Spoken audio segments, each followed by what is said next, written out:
HLB가 6.32% 상승으로 강력한 추세 상승을 보여주었습니다. 거래량을 동반하여 급등했다는 것 외에도 특징적인 장면이 두 가지가 있었는데, 하나는 지난 방송에서 말씀드렸던 박스권을 드디어 돌파했다는 것이며, 다른 하나는 사모펀드가 역대급 매수세를 보였다는 것입니다. 박스권 돌파나 사모펀드 수급 모두 중요한 의미가 있기 때문에 이 부분은 잠시 후에 상세히 알아보도록 하겠습니다.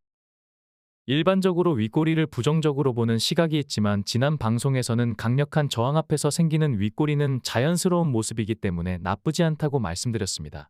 또한 7월 12일 이후 장기간 횡보하며 적지 않은 에너지를 응축했기 때문에 저항력과 비교하여 절반 수준의 거래량만 나와준다면 충분히 돌파가 가능할 것이라고 말씀드렸는데, 거래량이 유의미하게 증가하면서 84,100원을 넘어 갭저항까지 맺어지는 모습을 보여주었습니다.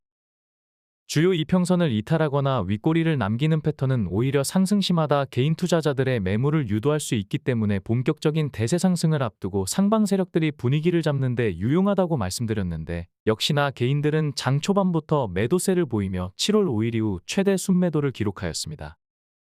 91,200원과 93,400원의 강력한 저항력이 여전히 건재하지만, 앞서 말씀드린 대로 장기간 횡보하며 응집된 상승 동력도 만만치 않기 때문에 다음 주에는 추가적으로 돌파 시도하려는 움직임이 나와줄 것으로 보이며, 거래량의 증감이 단기 양방에 적지 않은 영향을 끼치게 될 것입니다. 앞서 말씀드렸듯이 지난 금요일에는 특징적인 장면이 두 가지가 있었는데, 그중 하나는 사모펀드가 역대급 매수세를 보였다는 것입니다. 사모펀드는 기관 투자자들 중에서 가장 공격적인 투자를 하며, 다른 기관 투자자들에 비하여 펀드 매니저의 능력치가 상대적으로 우월하고 의사결정권이 가장 크다는 특징이 있습니다. 투자 성과가 자신의 수익률과 직결되는 사모펀드의 펀드 매니저들은 소위 돈만 된다면 대형주나 중소형주를 가리지 않고 투자하는 경향이 있으며, 기관 투자자들 중에서 수익률이 가장 좋은 것으로 정평이 나 있기도 합니다. 특정 종목에서 갑자기 사모펀드의 수급이 강하게 잡힌다면 시중에 공개되지 않은 호재가 있을 가능성도 있기 때문에 주시에서 대응할 필요가 있을 것입니다. 수급 매매를 하는 분들은 기관 투자자 중에서는 사모펀드를 가장 주시하는 분들이 적지 않은데, 오늘은 역대급 매수세를 보인 사모펀드의 과거 HLB 투자 성과를 살펴보고 향후 대응 전략도 이어서 안내드리겠습니다. 지난 금요일 사모펀드는 2022년 5월 13일 이후 2년 3개월 만에 최대 순매수세를 보이며 HLB 사모펀드 순매수 순위 5위에 랭크되었습니다. 사모펀드 대형 수급을 2018년 이후로 살펴보면 2018년 12월 26일에는 225억 원을 순매수하였으며, 2019년 12월 23일에는 204억 원을 순매수하였고, 2022년 5월 13일에는 166억 원을 순매수하였습니다. 2019년 12월 26일에는 163억 원을 순매수하였고, 지난주 금요일인 2024년 8월 16일에는 121억 원을 순매수하였습니다. 사모펀드는 기관 투자자들 중에서는 가장 수익률이 좋기로 유명하지만, HLB 투자 성과는 어떠했는지 잠시 살펴보겠습니다. 2018년 12월 26일에는 225억 원을 순매수했지만, 이후 주가가 지속적으로 하락하며 37%나 하락했기 때문에 적지 않은 투자 손실을 보기도 하였습니다. 이후 사모펀드가 HLB를 100억 원 이상 순매수한 것은 2019년 12월 23일인데, 당시 204억 원을 순매수하는 등 며칠 동안 강력한 매수세를 보였지만 주가는 잠시 반등했다가 이내 하락했기 때문에 별다른 성과 없이 마무리되었습니다. 2020년과 2021년에는 이렇다 할 매수세 없이 관망세를 보이다가 2022년 5월 13일에 또다시 166억 원을 순매수하며 강력한 매수세를 보였지만 잠시 반등했다가 이내 약세 전환하며 결국 23%까지 급락하면서 또다시 적지 않은 손실을 보기도 하였습니다. 수차례 HLB 투자로 손실을 보았던 사모펀드는 2023년에는 이렇다 할 대응이 없었으며, 2024년 전반기까지 비교적 관망세를 보이다가 8월 13일부터 급격히 매수세를 늘리더니 8월 16일에는 역대 HLB 순매수 순위 5위에 랭크되는 강력한 매수세를 보였습니다. 그동안 사모펀드가 HLB에서 보여왔던 엇박자 투자는 상당히 민망할 정도로 형편없는 모습이지만, 현재와 과거의 매매 주체가 서로 다를 수도 있으며, 일반적으로 사모펀드의 매매 성과가 다른 기관 투자자들을 압도하고 있기 때문에 이들의 동향을 주시할 필요가 있을 것입니다. 지난 방송에서는 V자 반등으로 저점과 고점을 높여가는 모습이 나쁘지 않다고 말씀드렸는데, 쌍바닥에 가까운 V자 반등이기 때문에 반발 탄력 또한 거침없는 모습입니다. 또한 박스권 최상단의 종가를 정확하게 밀착시키며 횡보구를 벗어나려는 의지를 보여주었다고 말씀드리며, 주가가 횡보하게 되면 횡보한 길이에 비례하여 에너지가 증폭되기 때문에 횡보구를 벗어나게 되면 거래량도 증가하고 변동성도 확대될 것이라고 강조드렸는데, 역시나 거래량은 7월 12일 이후 최대치를 보여주었으며 주가 변동성은 7월 5일 이후 40여일 만에 최대치인 6.3%를 기록하였습니다.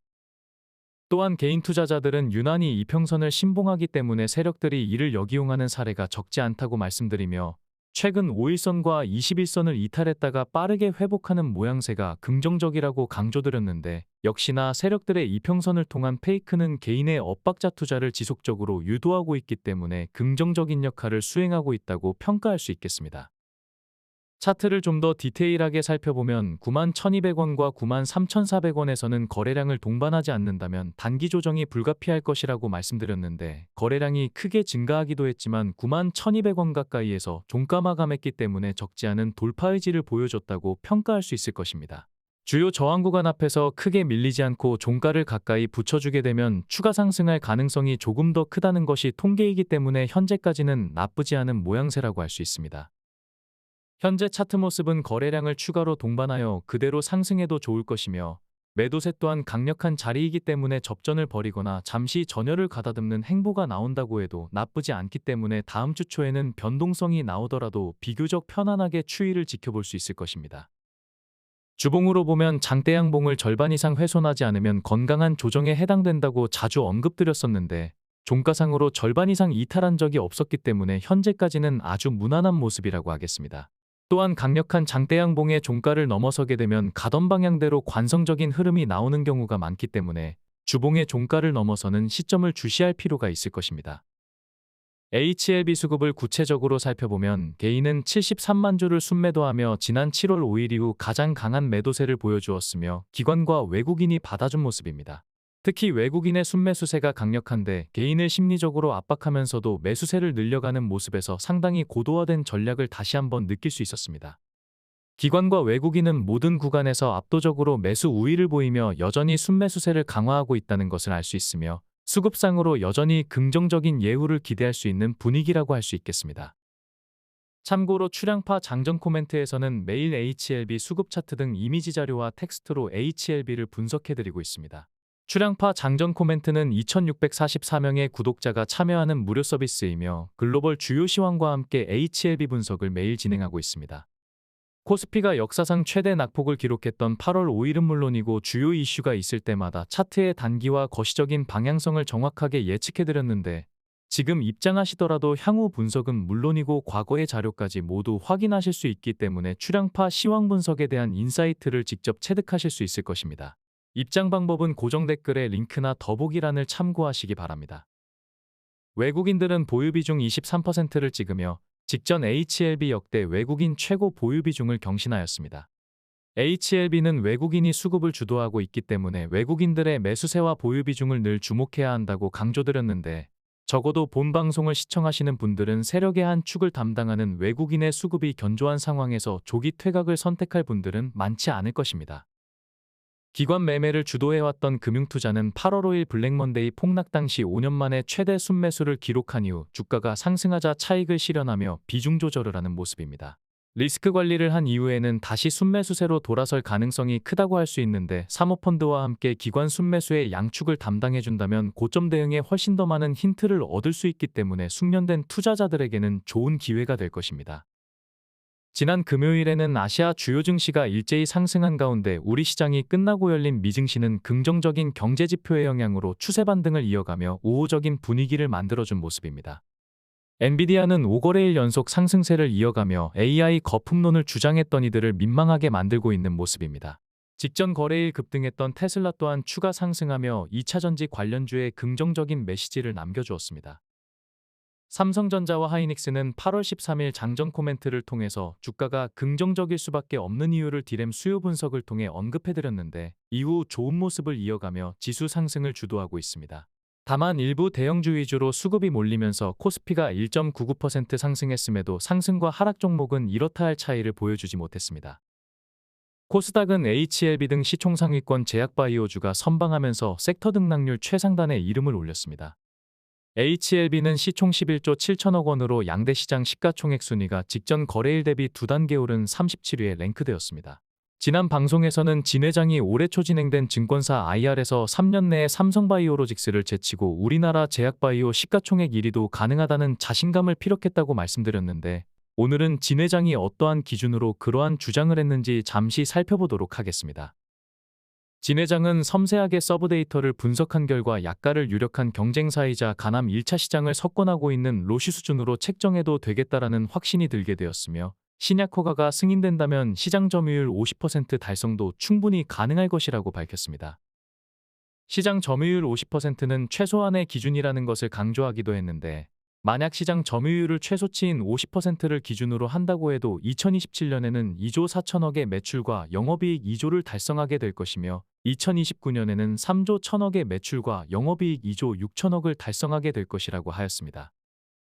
재료 소멸 등 주가의 변동성과 상관없이 신약 승인 이후 실적이 찍히는 것까지 모두 지켜보면서 초장기로 접근하는 투자자들은 진 회장의 IR 발언에 특히 주목할 필요가 있을 것이며, 전략적으로 접근하시는 분들 또한 진 회장의 발언에서 유의미한 대응 전략을 모색할 수 있기 때문에 역시나 주목할 필요가 있을 것입니다.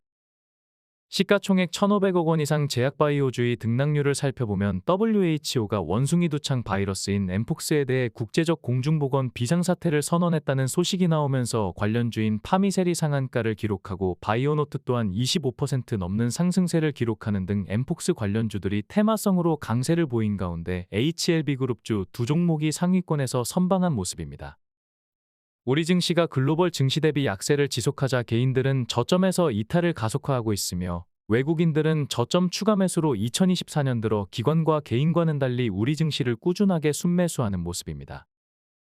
글로벌 주요 증시가 신고가를 넘나드는 와중에 우리 시장의 큰손인 외국인이 적극적으로 순매수하며 판을 깔아주고 있음에도 기관의 이해할 수 없는 순매도 행렬이 지속되고 있다고 말씀드렸는데, 8월 5일 블랙먼데이 때 기관의 대응 능력을 보고 있자면 기관 투자자들의 능력치로는 외국인의 투자 스킬을 따라가는 것은 앞으로도 요원해 보인다고 할 수 있겠습니다.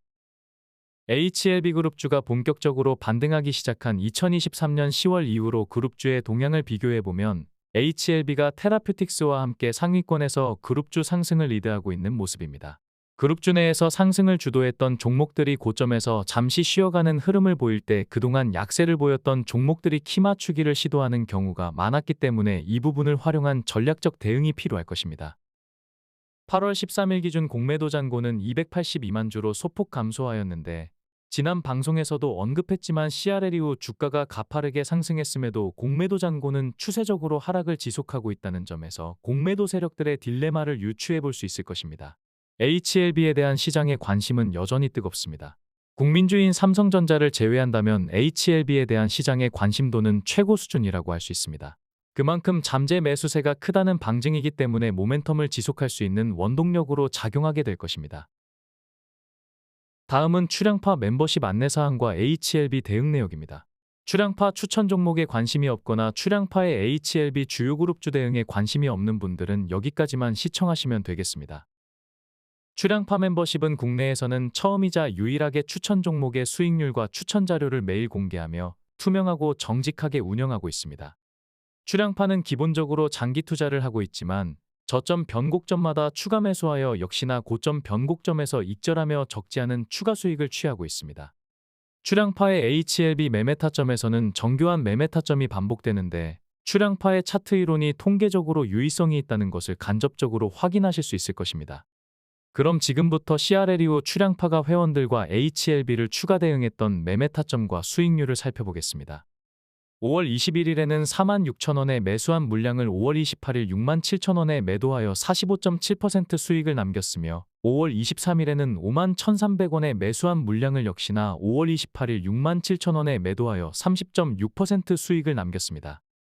같은 날인 5월 23일에는 5만원에 재매수하여 5월 28일 67,000원에 매도하여 34% 수익을 남겼으며, 5월 27일에는 당일 최저점과 사호가 차인 57,000원에 매수한 물량을 역시나 5월 28일 67,000원에 매도하여 32.1% 수익을 남겼습니다. 67,000원에서 집중 매도하였는데 67,000원이 단기 고점이었다는 것을 알 수 있습니다. 5월 28일에는 62,000원에 매수하여 6월 13일 당일 최고가인 67,000원에서 한호가 차이 없이 퍼펙트하게 매도하여 9.1% 수익을 남겼습니다. 5월 30일 역시 당일 최저가인 61,200원을 정확하게 공략하여 매수에 성공하였으며 6월 13일에 또다시 당일 최고가인 67,000원에 매도하여 9.5% 수익을 남기며 역시나 상하방으로 한호가 차이 없이 완벽한 대응을 하였습니다. 5월 31일에는 59,900원에 매수한 물량을 6월 13일 63,000원에 매도하여 5.2% 수익을 남겼으며 6월 3일에는 매매룰 기준 당일 최저가인 57,000원에 매수한 물량을 역시나 6월 13일 63,000원에 매도하여 10.5% 수익을 남겼습니다. 6월 4일에는 당일 최저가인 54,700원에서 한호가의 차이도 없이 정확하게 진입에 성공하였으며 당일 59,000원에 또다시 한호가 차이 없이 퍼펙트하게 매도하여 7.9% 수익을 남겼습니다. 6월 13일에는 63,800원에 매수한 물량을 6월 25일 69,600원에 매도하여 9.1% 수익을 남겼습니다. 같은 날 장중에 추가 추천하여 63,200원에 추가 매수를 완료하였으며 6월 24일 매매룰 기준 당일 최고가인 67,000원에 매도하여 6% 수익을 남겼습니다. 6월 19일에는 당일 최저가인 61,500원에서 한호가 차이 없이 정확하게 매수하였으며 6월 20일 매매룰 기준 당일 최고가인 64,700원에 매도하여 5.2% 수익을 남겼습니다. 6월 21일에는 당일 최저가인 62,500원에서 역시나 한호가 차이 없이 정확하게 진입에 성공하였으며 6월 24일 65,500원에 매도하여 4.8% 수익을 남겼습니다. 6월 26일에는 깊숙한 하락으로 68,500원과 66,100원과 63,000원에 각기 진입되었으며 7월 3일 73,900원에 모두 익절하며 합산 37% 수익을 남겼습니다. 6월 28일에는 66,000원에 매수한 물량을 7월 1일 당일 최고가인 63,800원에서 한호가 차이 없이 정확하게 매도하여 5.3% 수익을 남기며 당시 기준 CRL 이후 추가 매수한 물량을 전량 익절하기도 하였습니다. 추가 매수 물량을 전량 소진한 이후 주가가 급등하였기 때문에 7월 5일부터는 장기 물량을 부분 대응하였는데 7월 5일에는 94,600원의 매매룰 기준 최고가에서 부분 익절한 물량을 7월 16일 최저가와 한호가인 82,100원에 재매수하며 15.2% 시세 차익을 취했습니다. 7월 8일에는 당일 고점 부근인 95,800원에 부분 익절하고 7월 9일에 당일 최저가와 한호가 차이인 87,900원에 재매수하며 9% 시세 차익을 취할 수 있었습니다. 장기 물량을 대응할 때는 보유 비중을 그대로 유지하면서 매매 차익을 챙길 수 있기 때문에 추가 투자 없이 보유 비중을 확대하거나 추가 수익을 취할 수 있을 것입니다. 7월 25일에는 당일 최저가인 78,400원에 또다시 퍼펙트한 진입을 하였으며 8월 7일 84,100원에 매도하여 7.3% 수익을 남겼습니다. 7월 29일에는 역시나 당일 최저가인 76,800원에서 또다시 한호가 차이 없이 매수 타점을 잡았으며 8월 1일 84,100원에 매도하여 9.5% 수익을 남겼습니다. 8월 5일에는 77,300원에 매수한 물량을 8월 6일 당일 최고가에서 3호가 차인 81,700원에 매도하여 5.7% 수익을 남겼으며 같은 날 76,800원에 매수한 물량을 8월 6일 역시나 매매룰 기준 당일 최고가인 81,700원에 매도하여 6.4% 수익을 남겼습니다. 8월 8일에는 79,100원에 또다시 한호가 차이 없이 퍼펙트하게 매수하였으며 8월 12일 84,300원에 매도하여 4.3% 수익으로 익절하였습니다. 8월 13일에는 역시나 당일 최저가인 88,000원에서 한호가 차이 없이 정교하게 매수한 물량을 당일 84,300원에 익절하여 4.3% 차익을 취했습니다. 8월 16일에는 추가 대응 물량을 89,700원에서 전량 익절하고 91,200원에서 드디어 장기 대응 물량을 2% 부분 익절하였습니다. 지금까지 CRL 이후 HLB 추가 대응 내역을 보셨는데 한호가 차이 없는 정교한 매매 타점이 수도 없이 반복되는 것을 확인할 수 있었습니다. 시간 관계상 공개하지 않았지만 HLB생명과학이나 HLB제약도 정교한 대응 내역이 크게 다르지는 않습니다. 정교한 매매 타점에서 확인할 수 있듯이 출량파의 차트 이론이 통계적으로 유의성이 있다는 것을 방증한다고 할 수 있을 것이며 HLB가 대세 상승하게 되면 장기 물량을 고점에서 익절하는 데 유용하게 활용할 수 있는 매매 타점이라고 할 수 있습니다. 혼자 대응하시기 어렵다면 출량파 멤버십에 함께 하시는 것도 나쁜 선택은 아닐 것입니다. 출량파 멤버십 추천 종목은 2024년 코스피가 1.9% 강보합권에 머물고 코스닥은 9.2%나 하락했음에도 여전히 지수보다 압도적인 수익률을 기록하고 있습니다. 앞서 공개했던 HLB 단기 대응 내역은 물론이고 시간 관계상 공개하지 않은 HLB제약과 HLB생명과학 단기 대응 수익을 모두 포함한다면 전체 수익률은 훨씬 더 높아질 것입니다. 또한 출향파 추천 종목에서 가장 안정적인 수익을 주고 있는 코덱스 레버리지나 SK하이닉스의 실제 진입 비중이 표기한 비중보다 높다는 것 등 별도 조항까지 포함한다면 역시나 실제 수익률은 훨씬 더 상승하게 될 것입니다. 출향파 채널은 3가지 플랫폼에서 멤버십을 진행하고 있습니다. 출향파 멤버십은 코덱스 레버리지나 SK하이닉스 같은 출향파 최선호주를 추천하며 장기 보유 종목으로 HLB 주요 그룹주를 장중에 대응해드리고 있습니다. 출향파 멤버십 가입을 희망하시는 분들은 각각의 플랫폼의 장단점을 확인하신 후에 가입을 진행하시기 바랍니다. 가입 관련 자세한 안내사항은 고정 댓글에서 확인하실 수 있습니다. 이상으로 금일 방송을 마치겠습니다.